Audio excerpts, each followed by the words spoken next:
So you remember not that long ago I ranked all 7 Batman movies from worst to best. As a matter of fact, it was this past Friday that I did that.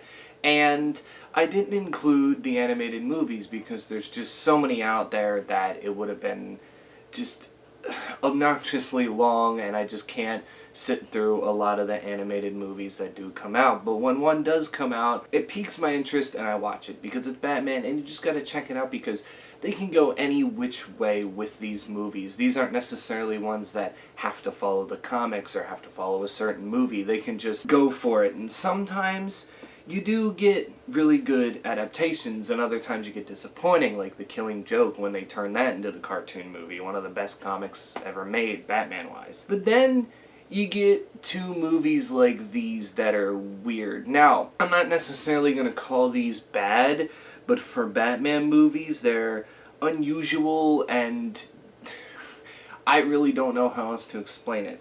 We're going to take a look at Batman and Harley Quinn and Batman Ninja. Yes, that one is interesting. We're going to save that one for last, though. Why don't we start off with Batman and Harley Quinn, the not so unusual Batman movie. It's just kind of your typical, what you would think. Batman's going out trying to stop a villain. He needs help from another villain to kind of, I guess get to the villain that he's trying to stop. He's partnered with Nightwing, and when they find out that Poison Ivy and Plant Master are trying to basically turn the world into plants, he's got to stop Poison Ivy. And there's where one of the bad things about this movie kick in is that it seems like every time there's a certain plot with Poison Ivy, it's always they're trying to stop her from turning Gotham or the world into plant people or just something similar to that. Like, it's never something different. Like, I get she's Poison Ivy, she's a plant person, but like, she can do more than just turn people into plants, like, you know that, right? But the way they go about this is they realize they're gonna need some help. They're going to need someone who can get to Poison Ivy, maybe make her change her mind. That being her best friend at one point, Harley Quinn. Now you're probably thinking, oh, they're going to go to Arkham, they're going to, reason with Harley and say, hey, if you help us, might do the Amanda Waller thing and, lessen your sentence a little bit, or put in the good word that, good behavior, you might get let out earlier. But instead, they end up finding Harley at this restaurant and bar where I guess the waitresses cosplay as superheroes and Harley Quinn is cosplaying as herself. You do get this little funny moment here. Gonna lose that hand, Puddin'.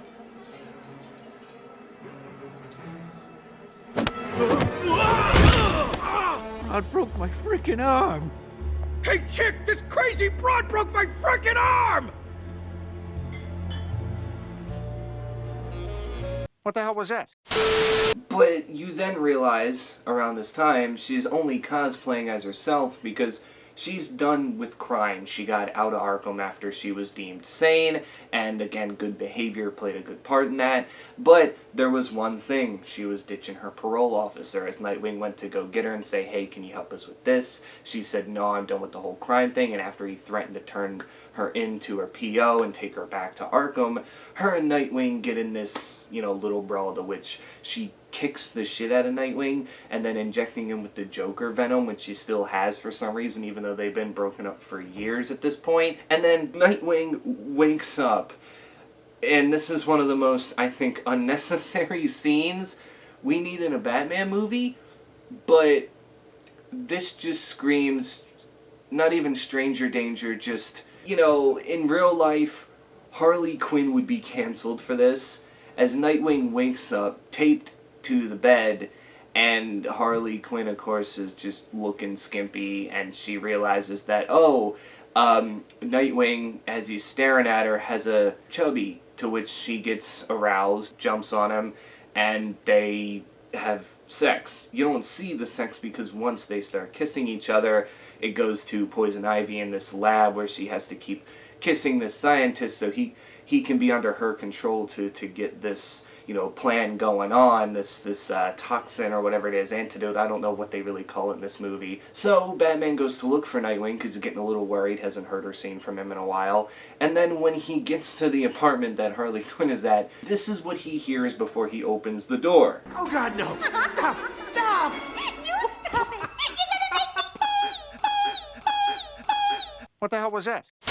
And then he opens the door to find Nightwing and Harley Quinn tickling each other. Yes, tickling each other. And might I add, she got dressed at some point during this time, because now all of a sudden she's in her full gesture outfit, which, you know, I can commend this. A lot of this cartoon definitely does show and pay homage to the animated series, the 1992 animated series by Paul Dini, but it also goes in different directions, paying homage to one that I think is unnecessary for this kind of format that we're going with here. Because if you're going to pay homage to the animated series, which is a lot darker in tone, it shouldn't be mixed in with the wild wackiness of the 1966 TV show back in the day with Adam West. But the one part where we do see that is, you know, after Harley Quinn agrees to go with Batman and Nightwing, and they say, hey, no funny business, no betraying us. She's like, you got it.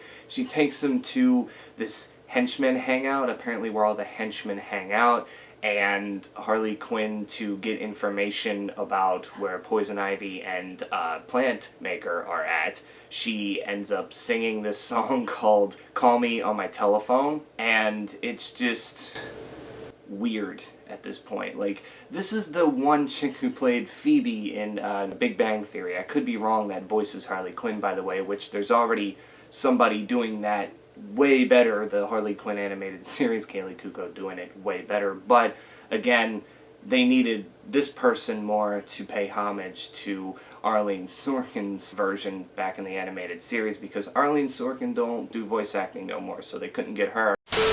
But anyway, after she sings and, you know, gets the information she needs, all the henchmen suddenly decide, hey, we're gonna, you know, turn on Batman, we're gonna beat the crap out of him, to which Batman just chugs down the milk, and then all of a sudden you hear these fighting noises, to which this pops up from the old 66 series.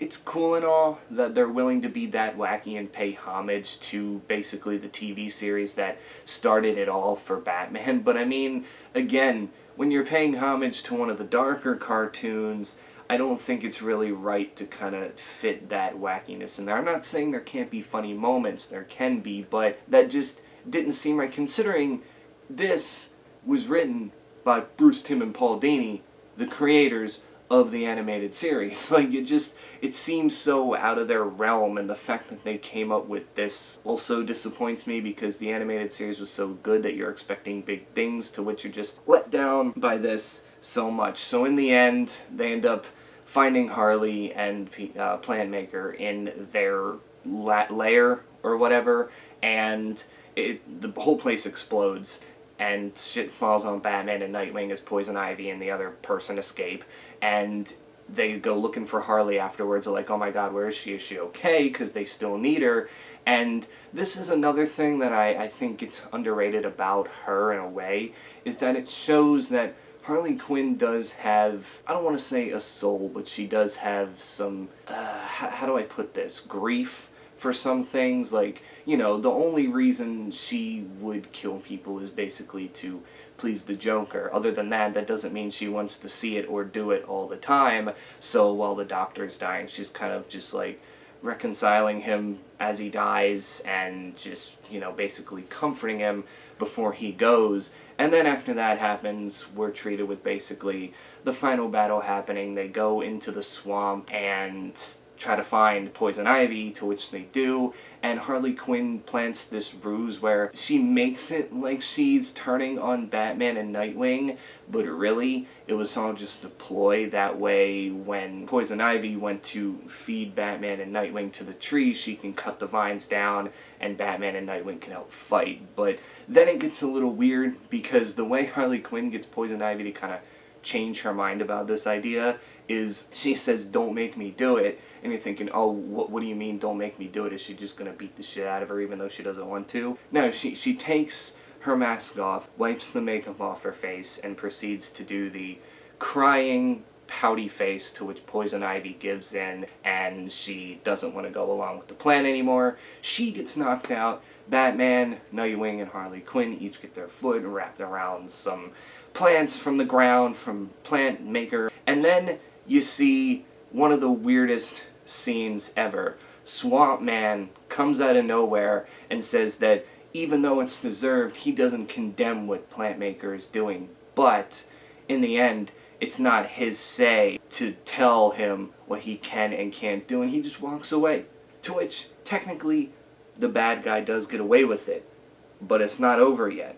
Then comes the weirdest ending to any Batman movie I've ever seen. Like, any, at least with the ending to, like, Batman Forever and Batman and Robin, you understood it, you were like, okay, this makes sense, it's all crunched together, it's fine. But Harley Quinn says, I know a way to beat this guy, right?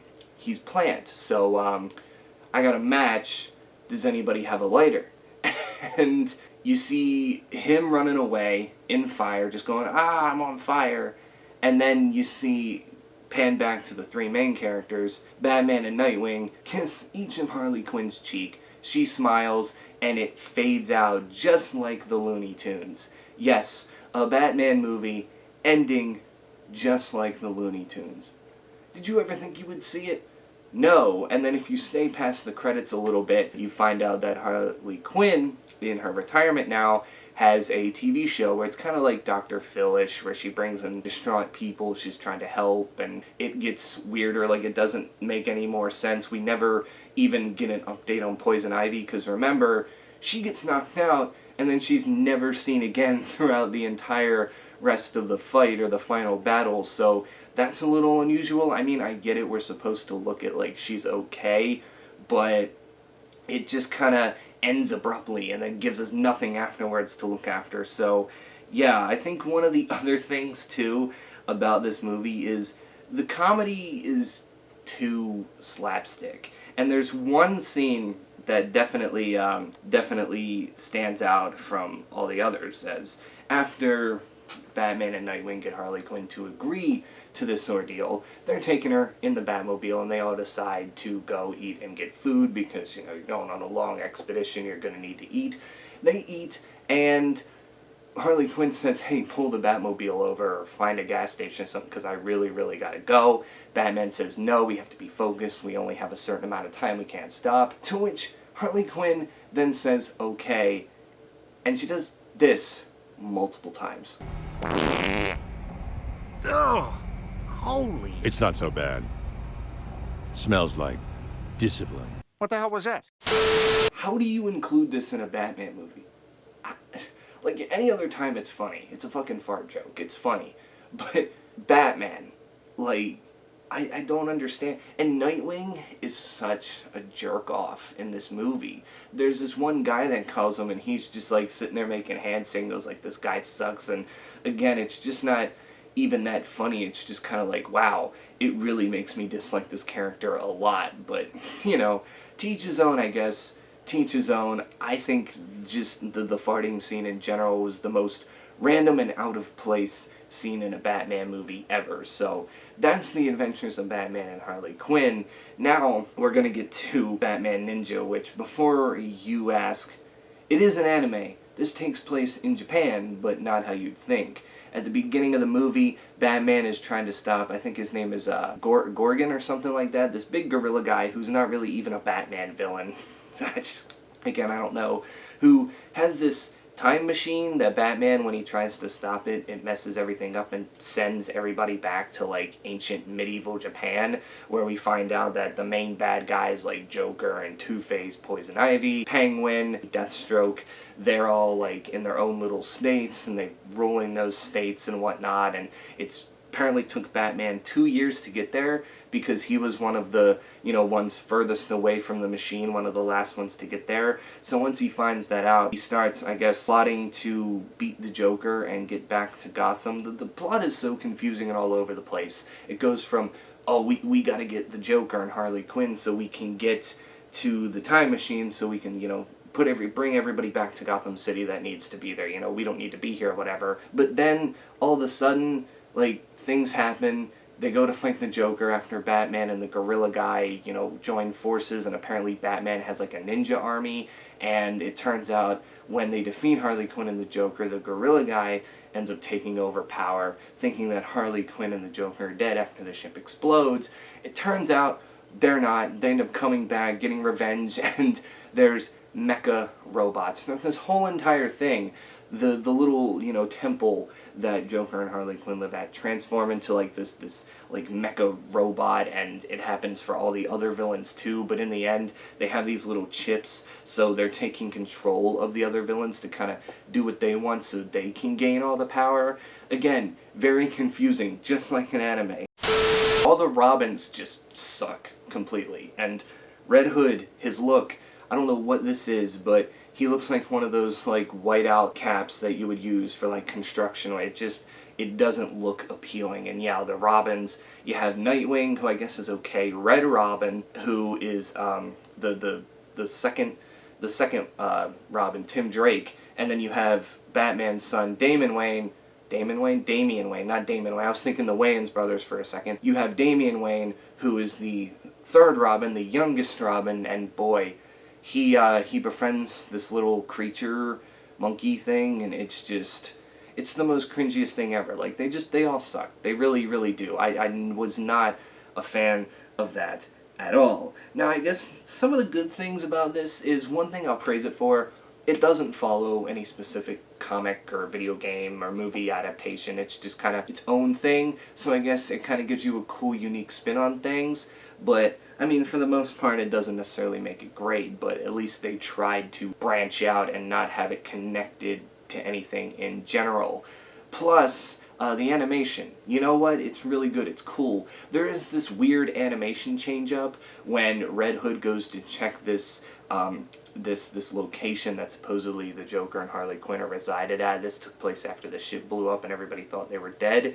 And I don't know why, but if you've ever seen the music video for Aha's Take on Me, that's what this animation looks like for that part specifically. Once that part is over, it goes back to the regular animation, and you're just like, oh, okay, I don't understand why that happened, but it did. Like, it was still cool nonetheless. Like, at least the one thing I can say about animes, even though I'm not a fan, is that the animation to those things are usually, like, very well done. That is the one thing about those Japanese animes that I will give credit to.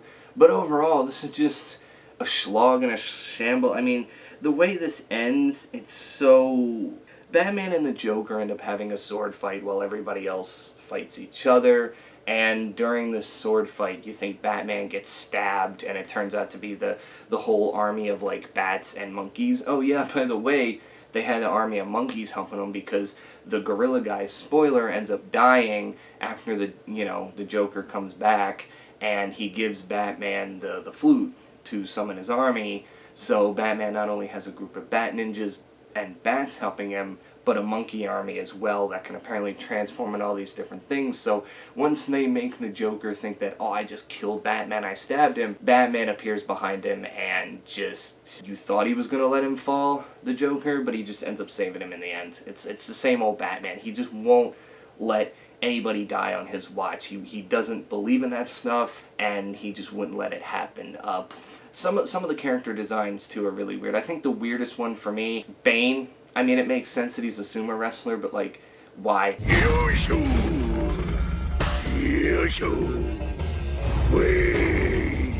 What the hell was that? He doesn't serve any other purpose after that because he's never to be seen again in the movie. Like, if you really wanted to make a main character, I can understand, but, like, why? Like, it still blows my mind, that part in particular. And then, after all that, you're thinking, oh, okay, well, they're back in Gotham City, everything's fine.